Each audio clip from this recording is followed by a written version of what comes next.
Hoje nós vamos falar e continuar da nossa série Não Desista, Não Desista. A série desse mês está assim maravilhosa. Para você que está nos visitando hoje, que não acompanhou a nossa série porque não estava aqui, temos lá no nosso YouTube. Então você pode entrar lá e acompanhar as duas primeiras mensagens. Hoje é a terceira mensagem, que o tema é Persevere até o fim. Persevere até o fim. A primeira foi Faço nova todas as coisas, e a segunda foi Renovando as suas forças. Então está lá no YouTube, você pode ir lá acompanhar, Deus tem falado muito conosco. E hoje nós vamos falar sobre esse tema tão importante da perseverança. Eu queria que você abrisse a palavra do Senhor em Juízes. Juízes capítulo 6, vamos ler a princípio aí do versículo 1 ao 6. Mas como é uma pregação expositiva, né, que eu vou fazer hoje com vocês, então deixa a sua Bíblia aberta, porque a história de Gideão, queremos falar aqui nessa noite, tá, desde o capítulo 6 até o capítulo 8. Então a gente vai passeando um pouquinho aí sobre essa história. Todos já acharam Juízes, capítulo 6? Amém? Amém. Glória a Deus. A palavra do Senhor diz assim, ó: os filhos de Israel fizeram o que era mal aos olhos do Senhor, e por isso o Senhor os entregou nas mãos dos midianitas durante 7 anos. Os midianitas prevaleceram contra Israel, e por causa dos midianitas, os filhos de Israel fizeram para si as covas que estão nos montes, as cavernas e as fortificações. Porque cada vez que os israelitas semeavam, os midianitas, os amalequitas e os povos do Oriente os atacavam, acampavam em Israel, destruindo os produtos da terra até a vizinhança de Gaza, e não deixavam em Israel sustento algum, nem ovelhas, nem bois, nem jumentos, pois vinham com o seu gado e as suas tendas, como uma nuvem de gafanhotos. Eram tantos que não se podiam contar, nem a eles, nem aos seus camelos, e entravam na terra para a destruir. Assim, Israel ficou muito debilitado com a presença dos midianitas. Então, os filhos de Israel clamaram ao Senhor. Feche seus olhos. Espírito Santo, nessa noite, clamamos a Ti, Pai. Que o Senhor tenha liberdade, que o Senhor fale a cada coração, que traga luz ao entendimento dos Teus filhos, Pai. Que haja cura, que haja libertação, que haja salvação nessa noite. Que a Tua palavra possa penetrar e transformar vidas nessa noite. Eu te peço, Pai, me use como instrumento em Tuas mãos e fale conosco, Pai, através da Tua palavra, em nome de Jesus. Amém. Então essa série maravilhosa, Não Desista, e o tema de hoje, Persevere até o fim. Persevere até o fim. Nós começamos aqui lendo Juízes capítulo 6, e o primeiro versículo já fala sobre a resiliência do povo de Israel, mas também a oscilação na qual eles viviam nesse tempo. Eles viviam uma gangorra de obediência e desobediência. E todas as vezes que eles desobedeciam ao Senhor, que eles adoravam outros deuses, que eles se envolviam com os povos ali da terra da promessa, eles eram tomados como escravos novamente. E a palavra do Senhor diz que aqui, que eles haviam o quê? Feito aquilo que não agradava ao Senhor. Não agradava. E durante 7 anos, eles foram ali, acometidos e totalmente perseguidos pelos midianitas. 7 anos. Imagina você, durante 7 anos, passando por uma perseguição terrível. Aqui a palavra começa a dizer que eles perdiam praticamente tudo, que não sobrava nada. Não sobrava nada. Porque os midianitas não ficavam o tempo todo com eles ali a princípio. Eles vinham quando? Quando já era a colheita. Então os israelitas começavam ali a semear, porque dizem que eles semeavam, a palavra diz que eles semeavam. Semeavam, eles começavam a preparar ali a terra, eles faziam tudo. E quando eles iam colher, eles não colhiam nada, porque vinham os inimigos, os povos do Oriente, ou seja, os midianitas, os amalequitas, e levavam tudo, tudo. Não só aquilo que eles semearam, mas também os bois, as ovelhas. Imagina você, vivendo dessa forma hoje. De tudo aquilo que você tem semeado, você não vê o fruto disso. Talvez você está vivendo dessa forma. Você está vivendo de uma forma hoje que parece que você faz as coisas e não sobra nada para você. Quantas vezes você já falou, você conhece pessoas que falam assim, parece que eu trabalho, que eu já ganho mais e meu salário não sobra nada. Não está sobrando, pelo contrário, só falta. Muitas vezes é um mau planejamento financeiro, mas às vezes pode ser algo também relacionado a você não obedecer ao Senhor. Porque aí você faz coisas descontroladas, aí você faz coisas que talvez você nem tenha condições de fazer com o seu salário, mas você está fazendo, por outros motivos. Mas aqui, era esse tempo que os israelitas viveram, e por muito tempo eles viviam assim. Na época dos juízes, acontecia isso praticamente o tempo todo com eles. Eles precisavam de um homem ou uma mulher como referência. Alguém que eles olhavam ali e que os levavam novamente ao Senhor. Enquanto esse homem, essa mulher estava ali vivo, eles obedeciam a Deus.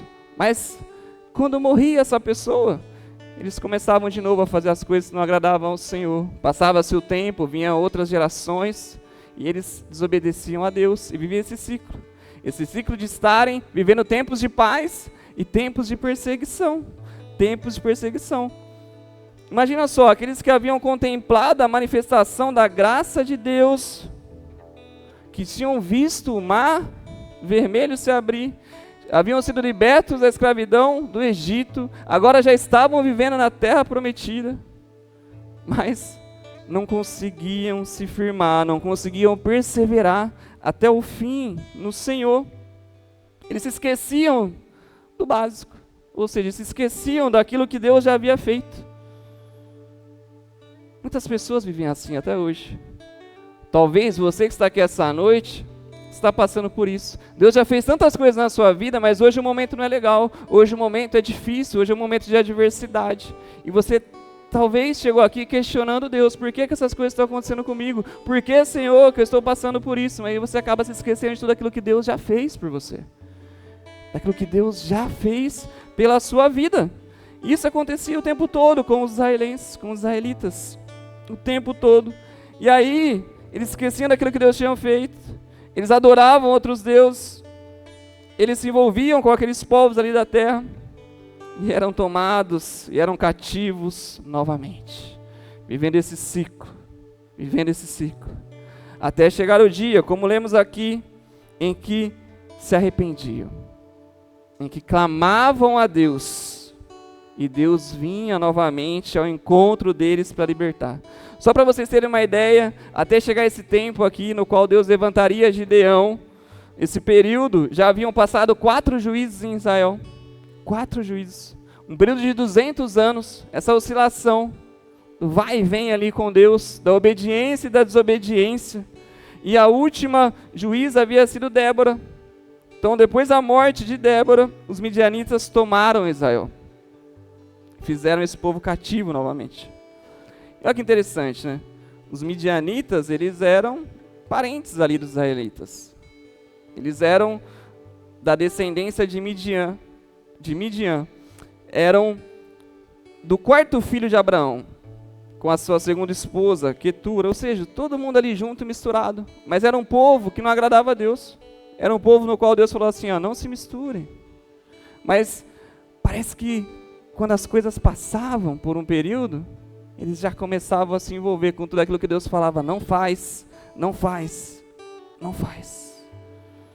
Mas uma das coisas que é interessante aqui, para que nós possamos aprender também, com coisas que tem aqui já nesse começo, nesse texto, que Israel estava passando por momentos difíceis.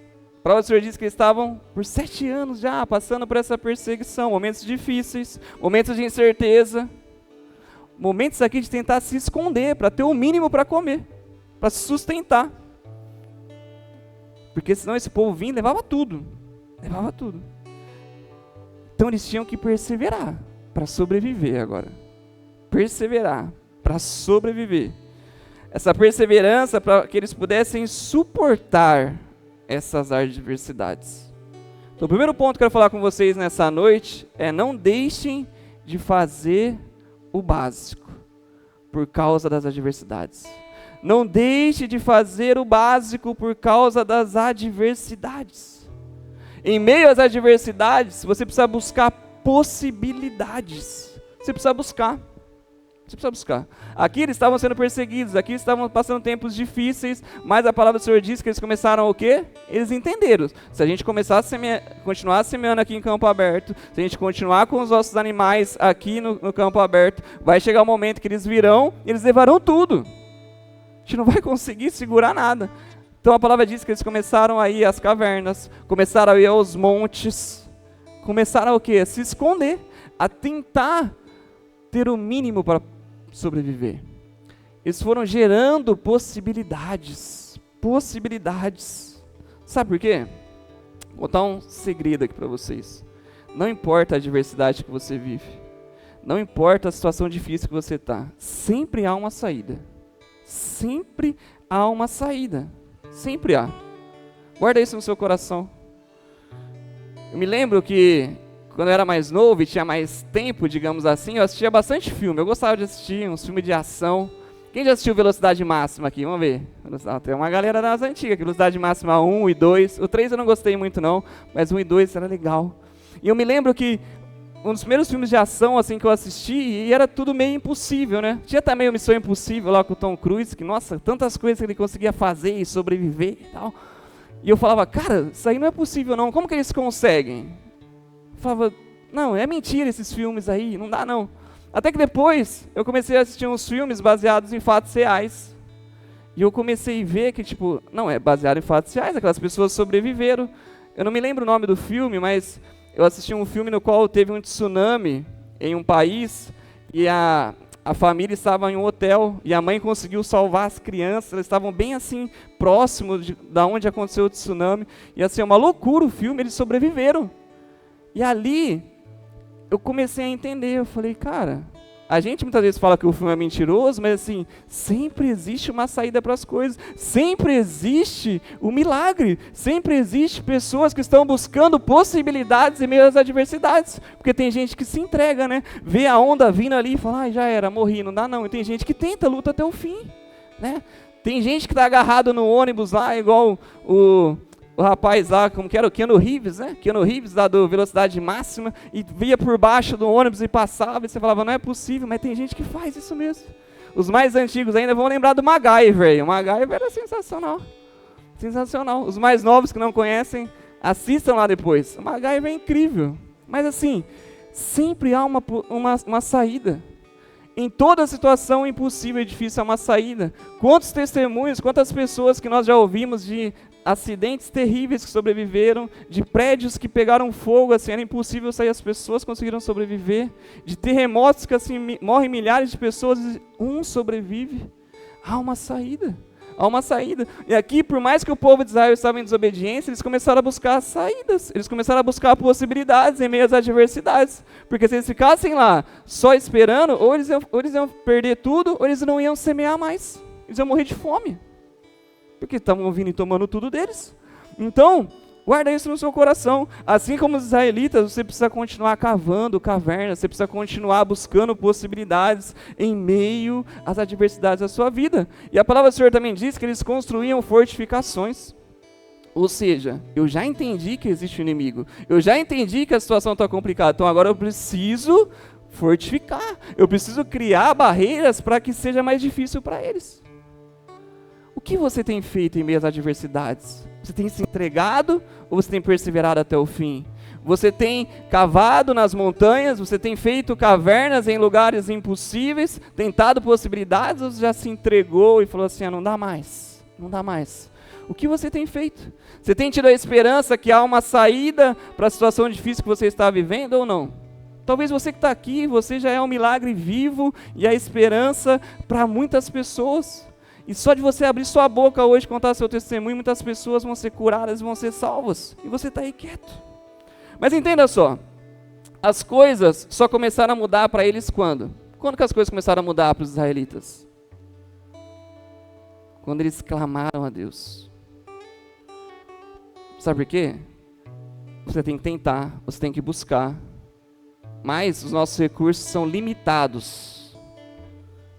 Chega uma hora, a gente tem que clamar a Deus. Chega uma hora a gente tem que clamar ao Senhor. Então o que a gente já aprende? Você precisa buscar a possibilidade, você precisa ir atrás de tantas coisas, mas se você já sabe que a sua mudança só vem quando você clama ao Senhor, já clama antes já. Falei isso aqui na quarta-feira no culto fé, clamar a Deus é você clamar de toda a sua alma, é você proclamar a Ele que você é totalmente dependente dEle, que você sabe que Ele pode mudar qualquer realidade da sua vida. Então você não precisa ficar parado, você não deve ficar parado, mas você precisa clamar ao Senhor antes, porque é aí que começa a mudar a realidade da sua vida, da sua história. É que você precisa começar a fazer. E presta atenção, até então eles estavam o quê? Colhendo frutos da desobediência deles. O versículo inicial diz que eles estavam em desobediência ao Senhor e fazendo coisas que não agradavam a Deus, e durante 7 anos estavam colhendo os frutos dessa desobediência. Um segredinho para vocês.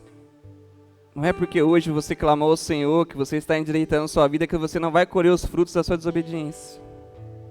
Eu queria contar aqui um conto de fadas, a gente falou de filmes, uma historinha da Disney para vocês e falar, mas você vai colher os frutos da desobediência, você vai colher. Mas aí você vai continuar perseverando até o fim, porque você sabe que a sua vitória vem do Senhor e de confiar nele. Você entende, você tem que ter a maturidade de saber que existem coisas que você viveu, coisas que você fez, que vão ter consequências. Vão ter consequências. E assim é a vida. Então o segundo ponto é as consequências da desobediência. Quais as consequências da desobediência? A primeira delas é a perda de intimidade. Quando você está em desobediência, fazendo coisas que não agradam a Deus, você começa a perder intimidade, você começa a se afastar do Senhor. Você se esquece. Gente, demorou 7 anos para um povo que tinha história, para um povo que conheceu Deus face a face, que viu o mar se abrir, que viu o Rio Jordão se abrir, se lembrar que existia Deus e clamar dele. A desobediência, o pecado te afasta de Deus, te afasta, que você perde intimidade, você fica ali sem jeito. Imagina você, uma grande amizade que você tinha, intimidade, que você ia todos os dias na casa dessa pessoa. Comece a se lembrar aí. Você ia lá, você entrava às vezes até abria a geladeira e estava lá, era seu amigo, né? A mãe dele era como se fosse sua mãe. E você, tudo bem, você passou anos dentro dessa casa. Só que por algum motivo hoje a vida te levou para um caminho e você não tem mais essa proximidade. Se você voltar lá hoje, você vai ficar todo sem jeito. Você não vai chegar abrindo a geladeira, você não vai chegar, você ficou lá 7 anos sem falar com ele, 7 anos sem entrar naquela casa. Você não vai conseguir chegar e sentar tranquilo no sofá e como você fazia antes. Não vai, não vai. Não vai. Imagina quando é em desobediência, imagina quando acontece alguma coisa errada. Quando você sabe que você fez algo ruim, aí que você se sente pior ainda, pior ainda. Uma outra consequência da desobediência é a perda da liberdade. A perda da liberdade. Aqui o povo de Israel, ao desobedecer ao Senhor, eles perderam a liberdade. Os midianitas fizeram deles cativos de novo, de novo. Isso acontece com você. Isso acontece conosco. Que quando nós nos afastamos do Senhor, nós perdemos a nossa liberdade. Porque aí a gente se torna escravo do pecado. A gente se torna escravo de coisas. Você está aqui e fazia tempo que você não pisava na igreja, que você não vinha aqui. E você está aqui porque você falou, Deus, eu não tenho mais saída não, eu preciso de uma possibilidade. Mas por muito tempo você achou que a sua liberdade seria encontrada em pessoas, num relacionamento frustrado, que seria encontrada em coisas, que seria encontrada na bebida, nas drogas, em tantas coisas, você achou. Mas, se você é dependente de algo, você é escravo daquilo. Nós só somos livres quando nós estamos em Deus, em obediência nele. Imagina só, quantas vezes você já ouviu ou ouça até hoje, nossa, ser crente é muito chato, festa de crente então, não tem bebida, como que eles são felizes sem beber, sem fazer as coisas? Tem gente que só consegue estar bem em uma festa, ou estar bem em um lugar se estiver bebendo, se estiver fazendo as coisas erradas. E hoje nós estamos livres no Senhor, a gente sabe que isso é uma das coisas que não tem a mínima possibilidade de nos trazer felicidade. Não tem. Não tem. Mas as pessoas, elas se iludem. Por quê? Quando elas estão distantes do Senhor, elas perdem a liberdade. E se tornam escravos de algo. Se tornam escravos de pessoas. Precisa entender o que você está vivendo hoje. E o pior de tudo, perde a identidade. Perde a identidade. Se eu te perguntasse essa noite, você tem a convicção de quem você é? Quem você é? Sua identidade hoje. Você saberia me dizer assim, qual é a sua identidade hoje? Se eu te perguntasse aqui, falasse assim, qual é a sua identidade hoje? Quem é você? Você tem a convicção disso? Você saberia me dizer? Porque nesse tempo aqui, os israelitas não tinham noção mais de quem eles eram. Mas guarda isso para vocês. Fica com essa pergunta. Quem é você? Qual é a sua identidade? Imagina esse povo agora que tinha que viver escondido para tentar não perder todas as suas coisas e se sustentar minimamente. Minimamente. Mas houve o tempo no qual eles clamaram ao Senhor. E Deus veio até eles. Nós vamos continuar lendo lá no versículo 11, do capítulo 6, que diz assim, ó. Então o anjo do Senhor veio e sentou-se debaixo do carvalho que estava em Ofra, que pertencia a Joás, da família de Abiezer. Gideão, filho de Joás, estava malhando trigo no lagar, para pôr a salvo dos midianitas. Então Deus veio de encontro a eles e de encontro ao homem, a Gideão.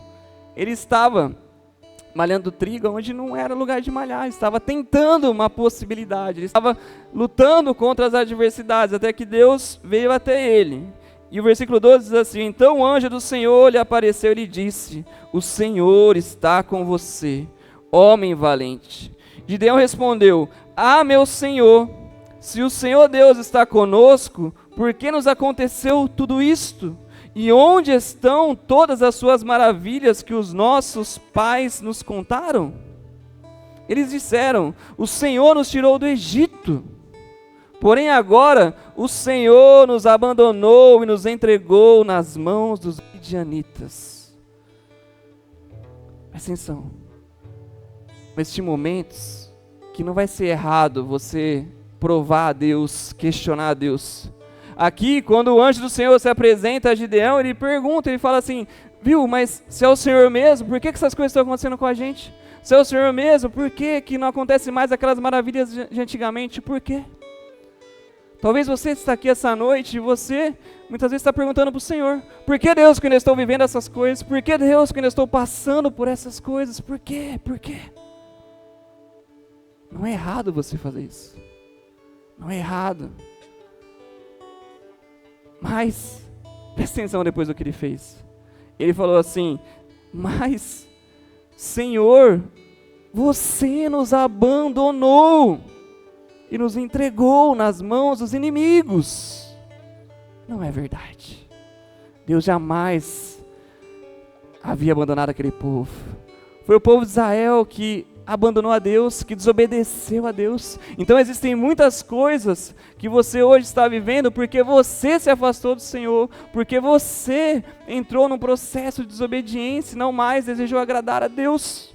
Aí, quando as coisas começam a dar tudo errado e você começa a acordar para a vida, aí você coloca Deus contra a parede, até um momento você questionar, ok, mas aí você vem e fala que Ele te abandonou, enquanto não foi isso que aconteceu. Foi você que não quis mais a intimidade, foi você que não quis mais a liberdade que provém dEle, foi você que não entendeu qual é a sua identidade. E aqui estava Gideão, ali, falando com o Senhor, buscando o Senhor. Mas Deus, Ele é especialista, né? Especialista em falar conosco nesses momentos. Porque Deus, olha a maneira como Ele responde aqui, Gideão. Então o Senhor se virou para Gideão e disse, vá nessa força que você tem e livre Israel das mãos dos midianitas. Não é verdade que eu estou enviando você? Gideão respondeu, meu Senhor, como livrarei Israel? Eis que a minha família é a mais pobre em Manassés, e eu sou o menor da casa de meu pai. Deus não é igual eu e você, que quando vem uma picuinha, quando vem uma certeza dessa, igual a de Gideão falou assim, Deus, você nos abandonou, por que isso está acontecendo com a gente? Se é comigo, eu já entro na briga já. Eu já falo assim, não foi eu que te abandonei não, foi você que parou de fazer as coisas certas aí, e está desobedecendo tudo. Você não é assim?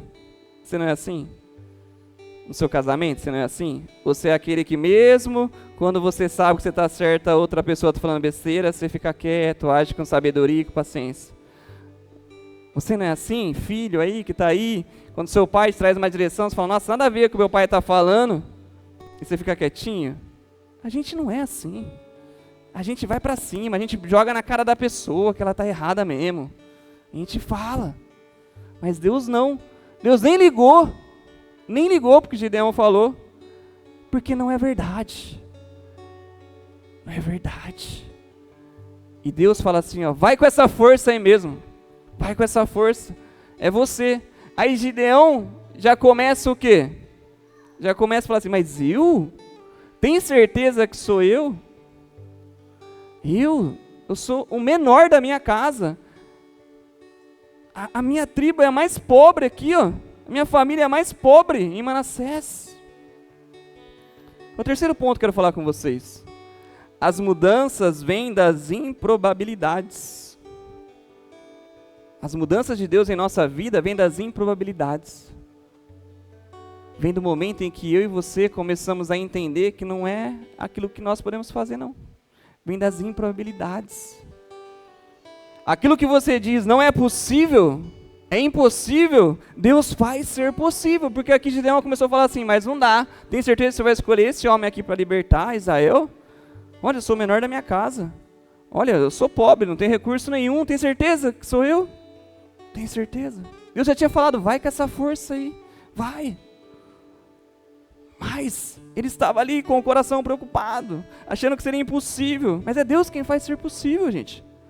Mas também, aqui com essa palavra, eu aprendo algo que infelizmente eu tive que aprender na pele antes, mas que a palavra nos ensina aqui essa noite. Nunca diga nunca. Nunca diga nunca em sua vida. Os nuncas que você diz para Deus é o que Ele vai te fazer entender que são certeza para Ele. Então aquilo que você vem dizendo nunca, aí Deus fala assim, é assim que eu vou fazer em você. Eu vou te tratar. Não sei se aqui em Sumaré é igual lá em Campinas, mas em Campinas, né, a gente também tem a Anguera que passa por lá, e eu sempre morei em Campinas, e eu me lembro que eu falava assim, ó, eu nunca vou namorar uma menina depois da Anguera, não vou namorar, não vou namorar. Eu morava pro lado do centro, lá pro lado dos bairros, lá, Taquaral, enfim, não vou namorar, não vou namorar. Deus me fez namorar e casar com uma menina que morava na última rua, da última rua lá perto do aeroporto, que era até de terra. Casei com essa pessoa, pastora de vocês está aqui. Eu falei, eu nunca vou namorar uma mulher nordestina, são bravas demais, a mulherada, não vou namorar não, tá doido? Não. Uma paulista aqui, mais tranquilo, né, de boa. Flávia pernambucana, das bravas. Eu falei assim, ó, nunca vou namorar uma mulher divorciada. Flávia se casou aos 19 anos, se separou aos 21. O ex-marido dela traiu ela lá, umas coisas erradas, tudo. Nunca diga nunca, gente. Nunca diga nunca. Houve um tempo na minha vida que o ser que eu mais odiava da vida era pastor. Odiava pastor. Por isso que eu voltei para os caminhos do Senhor, eu falava para o meu amigo assim, ó, nunca vou ser líder na vida. Nunca vou ser um pastor então, misericórdia, mas nem líder. Me lembro que da igreja que eu era, o povo me chamava para liderança, um monte de coisa, eu falava, não. Estou aqui hoje, pastor, amando cuidar de pessoas. E Quantas vezes a gente já ouviu falar que de Sumaré não sai coisas boas, que de Sumaré nunca vai ser isso, nunca vai ser aquele. Deus está fazendo grandes coisas através de Sumaré e vai continuar fazendo, amém? Vai fazer, mas é na sua vida que Deus também vai fazer. Então entenda, você perseverando até o fim, existem muitas coisas que você falou assim, não dá, não é pra mim, não vou fazer, eu não quero, mas é o que Deus quer que você viva. Deus quer te forjar, Deus quer te mostrar que não é sobre você, mas é aquilo que Ele é em você. Ele quer quebrar você mesmo inteirinho. É igual sexta-feira que vai ter aqui, nas mãos do olheiro, porque Deus, Ele não pega um pedaço e coloca o outro e fala, ai, tá bonitinho assim. Não, Ele rasga tudo mesmo, Ele quebra tudo, transforma de novo, Ele amassa o barro, Ele mexe pra lá e pra cá tal, e faz novo. E assim Ele faz com você, assim Ele faz comigo. Esse é o nosso Deus. Mas sabe por quê? Depois fica novinho, fica maravilhoso, fica lindo. Mas entenda, as mudanças vêm das improbabilidades. Gideão não se achava capaz de ser escolhido de Deus, de libertar a sua nação. Se achava fraco, pobre, pequeno. Provou a Deus tantas vezes. Ai, tá bom, vamos fazer assim, vamos fazer assado. Se é o Senhor, mostra para mim. E não se achava capaz, não. Eu faço uma pergunta para você essa noite. O que está te paralisando hoje? O que está te paralisando hoje? É algo externo ou é você mesmo? O que está te impedindo de viver os planos de Deus? Deus já se revelou a você. Deus já te deu a direção. Você está aí se achando pequeno demais, se achando fraco demais. O que tem te paralisado hoje? Porque aquilo que nos paralisa é a deturpação da nossa identidade original. Nós falamos muito sobre isso ontem na intercessão. Aquilo que nos paralisa é a deturpação da nossa identidade original. As suas limitações humanas se manifestam. E geralmente é assim como Gideão fez, com frases negativas em nossa mente. Sou pequeno demais, sou da tribo mais pobre, não sou capaz não. E muitas vezes você que está aqui, você age dessa maneira. Você não avança, você não persevera e você desiste no meio do caminho, porque você acha que você não tem capacidade. Você vive falando aí, não sou bom o suficiente, não. Eu nunca vou conseguir aprender essas coisas. Eu não tenho o que é preciso para que eu possa conquistar essa vaga, eu não tenho o que é preciso para que eu possa viver esse novo tempo na minha vida, não. Você precisa mudar esse seu pensamento. Olha, se você quer viver um novo tempo, se você quer entrar numa vaga boa, você precisa estudar, você precisa se preparar, você precisa entender que você é capaz sim, que foi Deus quem te formou. Você precisa mudar esse seu pensamento. Ou às vezes você acha que você não é merecedor, né? Fala assim, eu não mereço não essa vaga aí. Eu não mereço ser feliz, então nem vou mais me envolver com ninguém, porque eu não mereço ser feliz. Coisas boas não acontecem para pessoas como eu. Quantas vezes já ouviu pessoas falarem isso? Talvez é você que está falando. Ou é sobre dinheiro, né? Assim como Gideão aqui falou, sou pobre demais, Senhor. Como o Senhor vai me usar para libertar uma nação? Às vezes é sobre dinheiro. Você acha assim que você não tem o suficiente para que você possa mudar as situações da sua vida? Ou o contrário, você acha que o dinheiro é a raiz de todo o mal? Você fala assim, eu não quero nem ficar perto de dinheiro, que o dinheiro que faz mal, não é o dinheiro que faz mal, a gente falou sobre isso aqui em Hebreus capítulo 7, não é sobre o dinheiro, é sobre o coração do homem endurecido. Deus, Ele pode te enriquecer de todas as formas para que você seja generoso, e o dinheiro não te fazer mal, mas independente se você tem 1.000 na sua conta, se você tem 10.000, se você tiver um coração endurecido, tendencioso ao mal, à ganância, você vai agir achando que o dinheiro é quem te faz feliz, que o dinheiro é quem pode te possibilitar as coisas, e não é. Se você tiver essa possibilidade de conversar com tantas pessoas como eu converso, você vai ver que tem pessoas que ganham R$1.000, que às vezes vivem melhor do que quem ganha 10. Porque essa pessoa que ganha 10 talvez ainda não entendeu que quem tem que controlar as coisas é ela, e não o dinheiro tem que controlar. Que às vezes tem que viver a realidade que ela tem hoje, para que futuramente ela possa ter uma vida melhor, não querer viver uma vida de quem ganha 50. Mas as pessoas se prendem muito ao dinheiro às vezes, ou é sobre o tempo, né? O tempo. Fala assim, já vivi tantas coisas, já é tarde demais para eu mudar. Aí eu não adianta mais. Sou um caso perdido. Não tem mais tempo para mudança, não. Ou se acha velho demais, né? Se acha velho demais para começar algo novo, para mudar.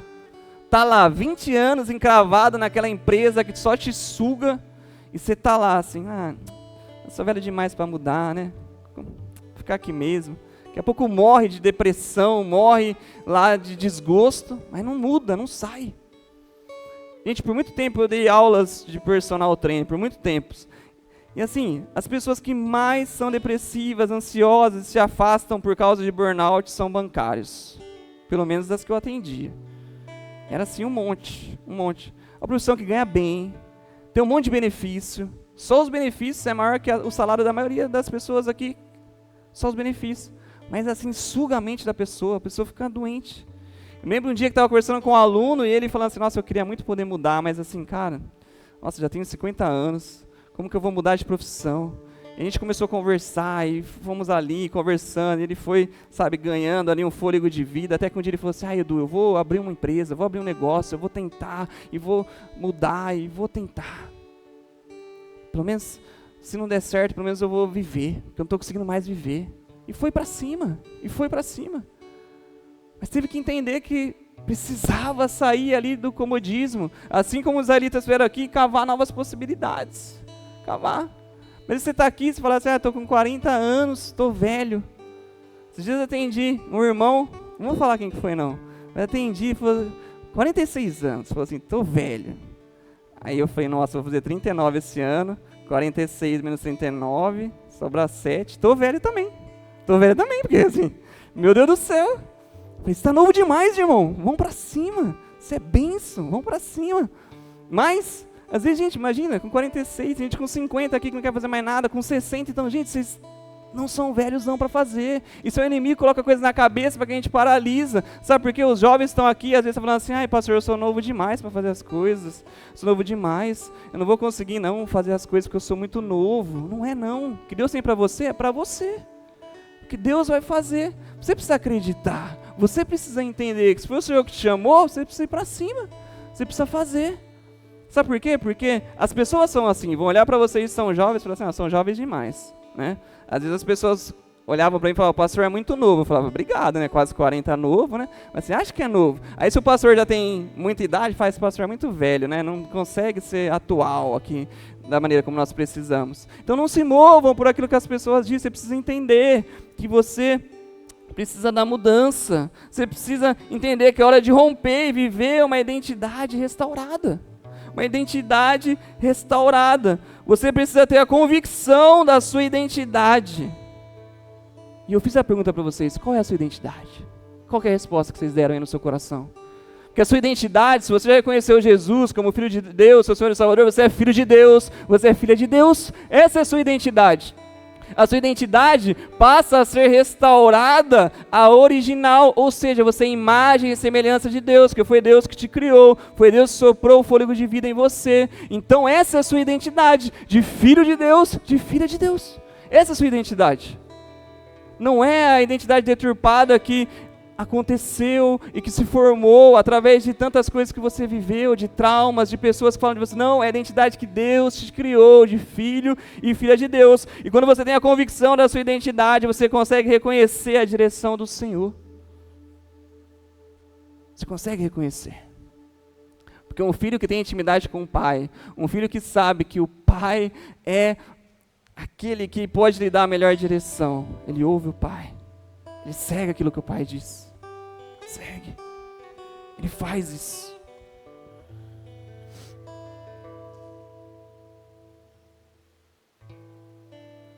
E você? Agora tem a certeza da sua identidade? Você precisa perseverar até o fim. Até o fim. Você é filho de Deus. Você é filha de Deus. Não se deixe paralisar pelas suas limitações. Comece a entender aquilo que Deus está falando conosco essa noite. Identifique quais as brechas que você tem deixado aberta hoje. Quais as limitações que você ainda tem alimentado hoje. A sua autoestima não pode te paralisar. A sua situação social não pode te envergonhar. A sua situação financeira não pode te limitar. você pode ter medo, você pode se esconder, você pode até duvidar, mas você não pode deixar de saber qual é a sua identidade, não. Você não pode, você tem que ter a certeza, não, mas eu sou filho de Deus, filho, eu estou com medo, eu estou em dificuldades, eu preciso me esconder, mas eu sei quem eu sou, e eu sei quem é o meu pai, e eu vou prosseguir, eu vou. Gideão estava olhando para suas limitações físicas e sociais, enquanto a mensagem divina focava no que ele se tornaria, com o auxílio de Deus. Então, com o auxílio de Deus, com o Espírito Santo, você pode todas as coisas. Você precisa parar de focar nas situações aqui dessa terra e focar no Senhor. Focar no Senhor. Os improváveis aos olhos humanos são exaltados aos olhos de Deus. Não é isso que a palavra de Deus diz? Os humilhados serão exaltados. Aqui, a história diz que Gideão olhava para as suas limitações e deixou de olhar para aquilo que Deus era. Até que ele foi revestido pelo poder. Ele entregou o sacrifício a Deus, mas foi revestido pelo poder. E o quarto ponto que eu falo com vocês, o que vem antes da conquista? Que você começa agora a entender a sua identidade, você começa a viver as novas situações de Deus, mas o que vem antes da conquista? Porque a gente continua lendo lá no versículo 17 ao 24, diz que Gideão entregou um sacrifício ao anjo, falou assim, ó, se é o Senhor mesmo, espera aqui, vou lá, vou fazer um sacrifício, entregou. Deus aceitou aquele sacrifício, mas ele fez na onde era confortável para ele, Gideão fez. Ele estava ali, falando, Deus, é o Senhor mesmo, espera que eu quero saber. Ele estava provando a Deus. Depois que tudo acabou, Deus falou, agora é minha vez. Então presta atenção, quando você começa a ter a certeza da sua identidade, começa a ouvir a direção de Deus, agora você precisa seguir aquilo que Deus está falando. Aí Deus fala para Gideão assim, agora, sabe o que você vai fazer? Derrubar os altares dos deuses estranhos aqui. Fala para você, vai ter que derrubar os altares de Baal, você vai ter que derrubar o poste da deusa Azera. Você vai ter que derrubar. Gideão vai, mas ele vai à noite, ele vai escondido, com medo. Mas descobrem que foi ele, mas ele vai. Entenda, quando você começa a seguir a direção do Senhor, tem muitas coisas, muitos altares, muitos lugares que você vai ter que deixar de ir, e muitos ídolos que você vai ter que derrubar da sua vida. Aquilo que te impede de viver os planos de Deus, você vai ter que deixar, porque o que vem antes da conquista? O alinhamento com Deus. O alinhamento com Deus vem antes da conquista. Deus agora quer que você que tem a identidade restaurada, que é filho e filha de Deus, que está entendendo a direção dele, esteja alinhado com ele. Ei, Deus conhece seus medos, Deus conhece seus traumas. O próprio Senhor disse que antes mesmo da gente nascer, Ele já nos conhecia. Então não tenha medo de ser quem você é com Deus. Gideão não teve não, de ficar perguntando, de ficar duvidando, de ficar, Deus, ó, então vou molhar uma lã aqui, aí o Senhor faz ali pegar fogo, tá? Começou a falar uma de coisa. Não tenha medo de ser quem você é com Deus. De Deus você não precisa se esconder, porque Ele te deseja sem máscaras mesmo. É assim que Deus quer. No auge do seu medo ou da sua desconfiança, você pode provar Deus, mas Ele quer você por inteiro. E você precisa ter certeza de duas coisas quando você está em momentos de adversidade na sua vida. É Deus que está falando com você, e qual é a direção que Ele tem para mim. Então você precisa se derramar mesmo, você precisa se entregar mesmo para Ele ali. Mas quando Ele se apresentar a você, você vai precisar prezar pela obediência. Gideão pediu um sinal e Deus se apresentou. Depois ele levantou um altar de adoração, onde era fácil para ele. Depois Deus falou assim, agora você vai lá onde é difícil. Ele foi, e ele foi. Sabe por quê? A gente não pode ficar parado não, porque muitas vezes não é o outro ou situações externas que tem nos feito desistir, mas nós mesmos. Muitas vezes você tem ficado parado, e é você quem tem deixado com que o seu eu, os seus medos, o seu ego, talvez o seu orgulho te paralise. Chega um momento que Deus quer saber, você está com Ele ou não? Deus te pergunta assim, você está com Ele ou não? Deus te chama para perseverar até o fim, fala, você está comigo ou não? Você está com Deus nessa noite? Ou você ainda está tendencioso para os outros lados? Porque não tem o meio termo. Deus, Ele quer você por inteiro. E Satanás também. Satanás está doidinho para te levar para o inferno. Para tragar a sua alma. E você ainda doido aí para fazer as coisas erradas? Vai lá. Mas Deus quer por inteiro, Deus quer que você possa falar assim: Deus, eu estou contigo, eu estou contigo. Porque se você está com Ele, Ele quer te revestir de poder. Ele quer te revestir com o Espírito Santo. Se você reconhece que Jesus é seu Senhor e Salvador, que Ele é o Filho de Deus, Ele te reveste do poder do Espírito Santo. Quinto ponto que eu falo para vocês é: a nossa parte é perseverar, mas a vitória vem de confiar no Senhor. Nosso papel é perseverar, mas a vitória vem de confiar no Senhor. Juízes capítulo 7, versículo 2 diz assim, ó: o Senhor disse a Gideão: é demais o povo que está com você para eu entregar os midianistas nas suas mãos. Israel poderia se gloriar contra mim, dizendo: a minha própria mão me livrou. Gideão agora ouviu a direção de Deus. Ele entendeu que ele tinha essa missão de libertar o povo de Israel e chamou uma galera, milhares e milhares de homens para estar com ele. E Deus falou assim, ó: muita gente. Sabe o que o povo vai falar depois? Que a vitória veio das próprias forças, que foi Israel que conseguiu. Vamos tirar um tanto aí. Ele vai e tira uma galera. Deus fala assim: tira mais. Sobra 300. Deus tem feito isso com você muitas vezes, você não tem entendido. Você fala: Deus, mas eu estou lutando, eu estou perseverando, eu estou fazendo tudo aquilo que o Senhor tem me direcionado, mas parece que as coisas estão indo para o outro lado. Deus está dizendo: é assim mesmo, eu estou com você, a vitória vem de mim, não é daquilo que você tem tentado, não são das suas forças, vem de mim. Quem aqui de nós acreditaria que com 300 homens era possível derrotar um exército? Quem de nós? Mas Deus fala: é com 300 que você vai vencer, é com 300. O problema não é você provar a Deus, mas sim, depois de estar com Ele, imaginar que você continuará fazendo do seu jeito e com as suas próprias forças. Você está com Deus agora? Então confia nele. Não é porque você perseverou que você lutará as guerras da sua maneira. Não é. Deus tem o seu jeito. Com Deus, o menos é mais. Sabe por quê? Porque toda a glória das vitórias é dele. Toda a glória da vitória é do Senhor. É dele, é para você realmente glorificar de pé, testemunhar com a sua vida que tudo aquilo que você conquistou, aquilo que você venceu, é através do Senhor na sua vida. A glória é dele. Deus quer e tem toda a glória para Ele. Então você precisa o quê? Confiar que a vitória vem do Senhor.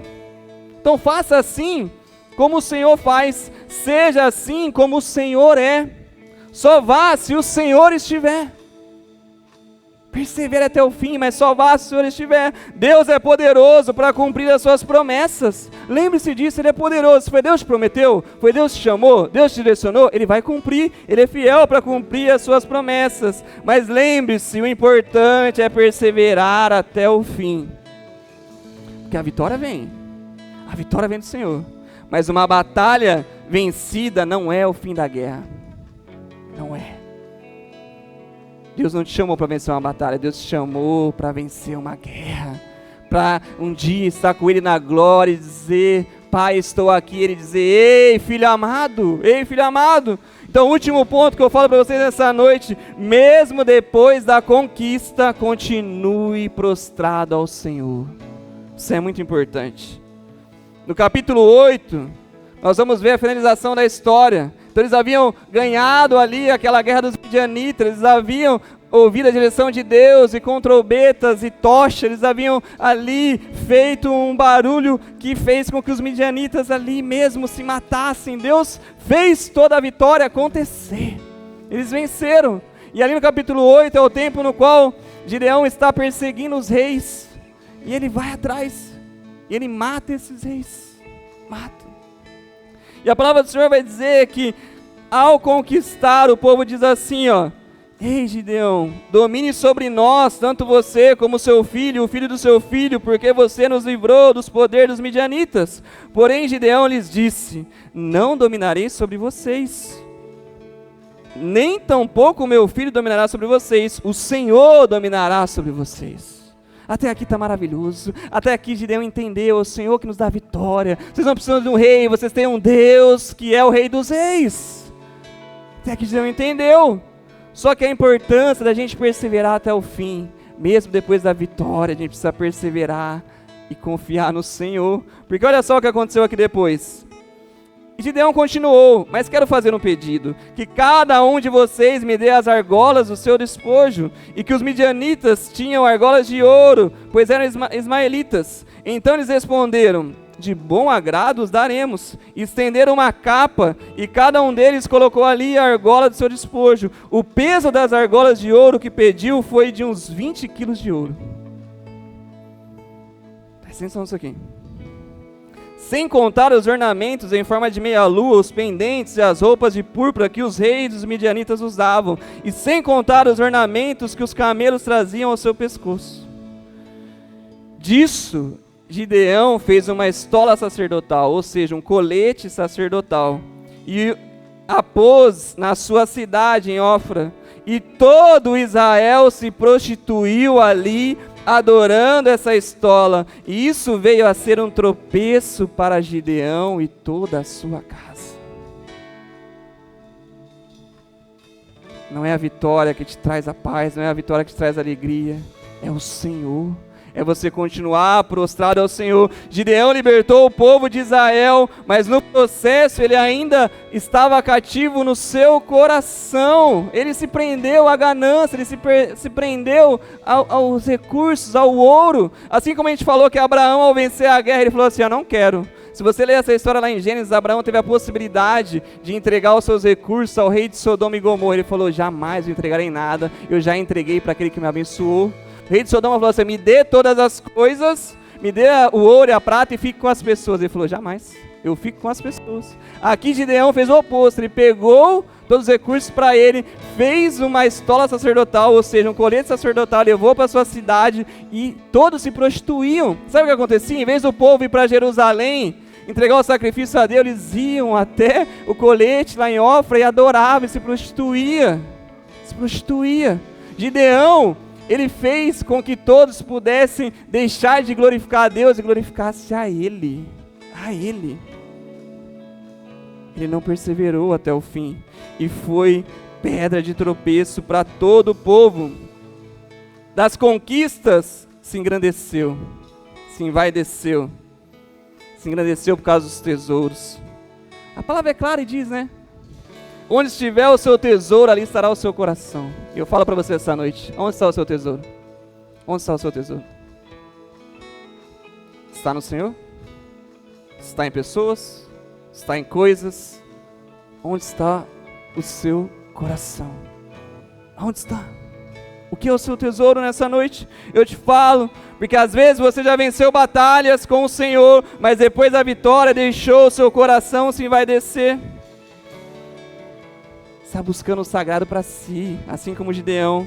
Gideão recusou ser rei, recusou, mas se colocou como um sacerdote, como um intercessor do povo. Não era o papel dele, gente, não era. Ele atraiu a glória para ele, não era.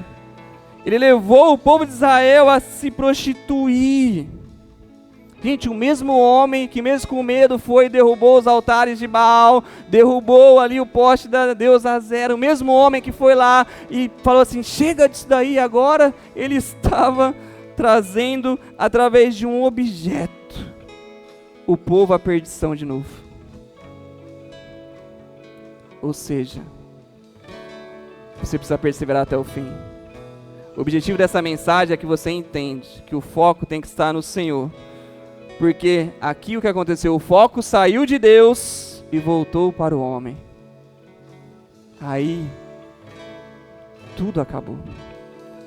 Então, para que você possa ter a vitória, para que você possa perseverar até o fim, você precisa manter os seus olhos fixos no Senhor, você precisa manter o seu coração firme no Senhor, entender que é Deus quem é aquele quem vence as batalhas por você. O importante é perseverar até o fim. E naquele dia fatídico, naquele dia em que nós estaremos juntamente com o Pai, em que você entrar ali nos portões celestiais, Ele olhar para você, Ele possa dizer assim, ei filho amado, eu me agrado de você. O importante é nesse dia você ser chamado pelo seu nome, onde o Rei dos Reis vai olhar para você e dizer: eu estou contigo, e te abraçar, e te trazer vida. É você perseverar até o fim. Então lembre-se, não é uma batalha vencida que vai te fazer agora sim vai descer, não é um momento de adversidade que vai te fazer paralisar, mas é você perseverar até o fim, porque você tem uma identidade renovada e restaurada de filho e filha de Deus. Você é imagem e semelhança de Deus. Se nessa noite você que está aqui, você reconhece Jesus como seu Senhor e Salvador, você entrega a Ele o seu coração, você está dizendo a Deus: a minha vitória vem do Senhor. Então persevere até o fim, para que lá naquele dia Ele possa olhar para você e te chamar pelo nome. Se coloque em pé no seu lugar. Se coloque em pé no seu lugar e comece a adorar o seu Deus nessa hora. Comece a colocar diante dele as suas adversidades, porque Ele é quem te dá vitória, Ele é que é a sua vitória. Continue confiando no Senhor nessa noite, continue entregando a Ele o seu coração.